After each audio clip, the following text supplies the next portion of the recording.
پر از نور خداست، در دل ها مهر و صفای دوست.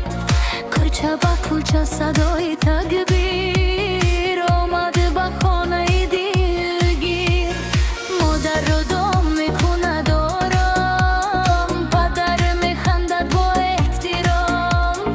کودکان با لباس نو شادی رزد مثل آبی رفت. عید قربان آمده، ای دستم پر شود از نور هر یک خوابه. یک مرد یک گوبه همه خوابه میگیره همه دست از یزدانه.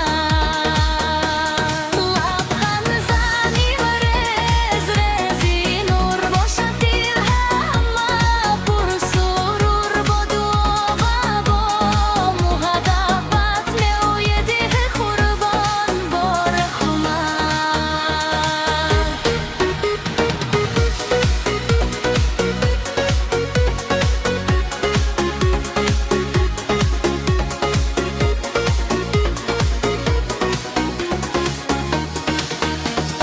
صبح سفر پر از آرامی است، در آسمان نوری امید چیست.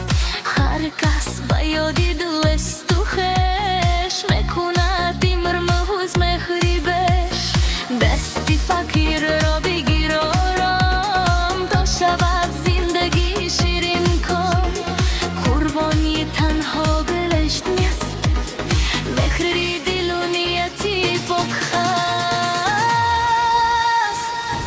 ای پروردگار قبول کن این دعای ما را و سکون در جهان.